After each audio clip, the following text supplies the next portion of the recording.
What's up? Today I got another George Orwell comic coming your way. The third of my endless series of George Orwell adaptations or biographies or whatever these are. So the first one was Homage to Catalonia. That was an adaptation. The second volume was an adaptation of an essay, Such Were the Joys. Each of those was sort of a memoir of a slice of Orwell's life. But this one, which is just called Orwell, is a pretty comprehensive sort of biography of all the different areas of his life, what led to the books that he wrote, and so on and so on. So let's take a look at it. And before I continue, my plan, as far as I know, I don't have any other biographical books on Orwell or comics on Orwell that I'm looking at. So part 4 and 5 of this will be devoted to just adaptations of Animal Farm and 1984, his most popular books, of which there are numerous adaptations. So be sure to subscribe to as I look through all of those and pick which is the best Animal Farm and which is the best 1984. Maybe a while, because I'm not gonna just read 1984 over in 5 different versions and then do the video. I'm gonna kind of spread it out. So it'll happen at some point, probably this year, but I don't know when. Okay, so back to this Orwell. There is an English edition, but the original edition is this one, the French edition, which is what I read through. It's by 2 dudes, I think they're dudes, Christin and Verdier. What's their full names? Doesn't say here. I looked it up online. Let me help you out in case you are looking for this edition and you want to know who are the authors. Pierre, Christin, and Sébastien Verdier. Okay, so Pierre Christin is the writer of this one, and Sébastien Verdier is the illustrator. All right, it's about 160 pages. Again, the recurring theme of the limited palette that it seems to haunt my videos. Seems to haunt my looks at comics, where it's really popular this era, whatever we live in, of not using a full color palette, dipping between black and white and limited use of color. These illustrations in this I thought were pretty sharp, very clean lines. Remind me a little of Chris Sprouse, the illustrator on Tom Strong and other works. But you can see though how they interject these illustrations. And I think, at the beginning of this, it says, with the participation of these dudes, and I assume these are kind of other illustrators that just have little moments like that painting. It could be. I don't know who did this painting, but I think this is one of the other illustrators. So anyways, we get a look at George Orwell's life from the beginning, his upbringing and so on, with hints of themes that will emerge later on in his life, and so on. Interesting little moments of color like this. And yeah, it moved along pretty well. Like, that other book, Such Were the Joys, they convert his scenes in the school into, like, I don't know, 150-page graphic novel, but here it's just like 10 pages or something. So it is much more condensed, but I liked the pacing. I thought it was pretty good pacing. But almost right away he's an adult and he's in India and all these other things happen. But look at this. Like, I've been trying to draw like some perspective lately and learning it, and I will say it's not easy for somebody who likes to kind of cartoon and do more of a free approach. It's sort of like using math. You feel like you have to use math in drawing, which is not something everybody wants to do. But when I see something like this using 2-point perspective, I admire it because I have not mastered it by any way, shape, or form.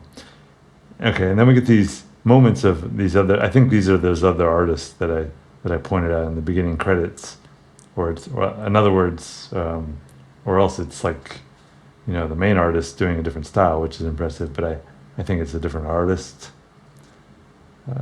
He looks very Orwellian, I think. And it's a pretty realistic style, I would say, but every now and then there's a bit of exaggerated expression that you get only more in cartooning.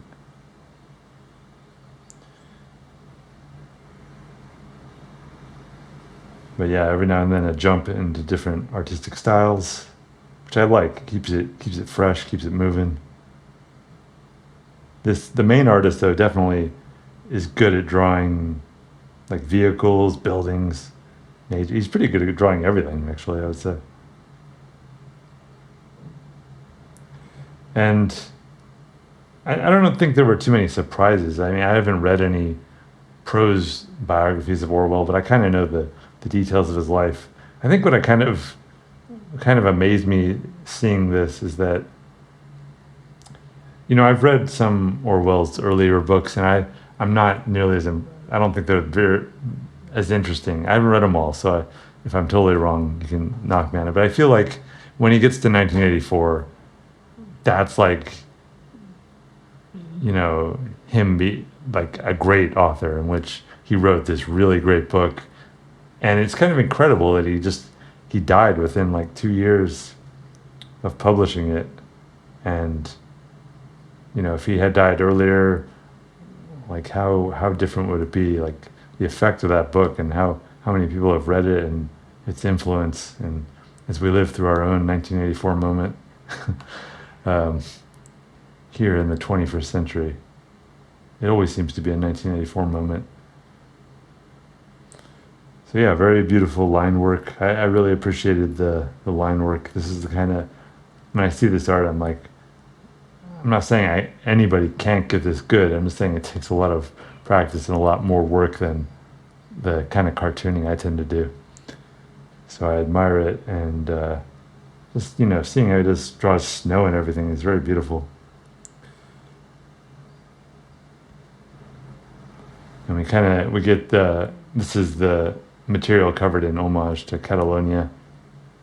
I think that, of the three graphic novels I've read so far, Homage to Catalonia is my least favorite. Then this one's the next best, and then Such Were the Joys is my favorite so far. We get a kind of a recounting of how Orwell got shot and was incredibly survived and was able to not have any damage to I think it's his vocal cords. I don't remember. It was just kind of miraculous. Both of the graphic novels highlight that instance in his life. So again, that's like another opportunity that he could have easily died. And then the book kind of concludes after he comes back from Spain, and he kind of takes part in more of the literary scene. And as World War II revs up, he starts participating in training people and writing and all this stuff. I don't remember I'm pretty sure there are some recordings of Orwell, but I don't think I've heard them. Oh, yeah, see, like, we see him talking, so I'd be interested in hearing that. I don't think I've listened to any of those. That'd be interesting.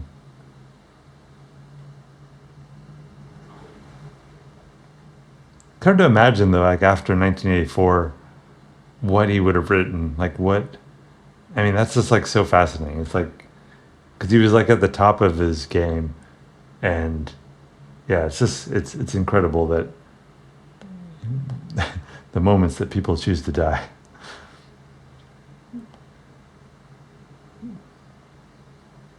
There's so many other artists and stuff, like Mozart dying young, like what they would have produced if they had lived another 30, 40 years or whatever. All right. So he gets into Animal Farm territory.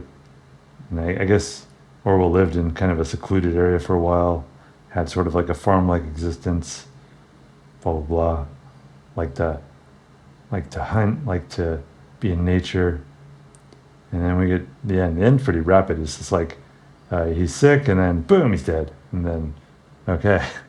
I thought that's the only thing about this graphic novel I thought was kind of abrupt, but I mean, I don't think he was totally anticipating dying that young either. And we had some afterthoughts, and then yeah, so this is a pretty good. I thought It interested me. Like I've mentioned this before, like a good biography or a good nonfiction comic should get you more interested and want you to kind of explore it more in depth and maybe get a more detailed and book and so on. So that's what this has done. Going through all this Orwell stuff makes me want to read more of his books, the ones I haven't read, the essays I haven't read, all that. So I'm going to keep going though with these, and at some point soon I'm sure I'll have an Animal Farm video. So I'll link down in the info below to the previous and any other Orwell videos I've done. So see you there. Bye.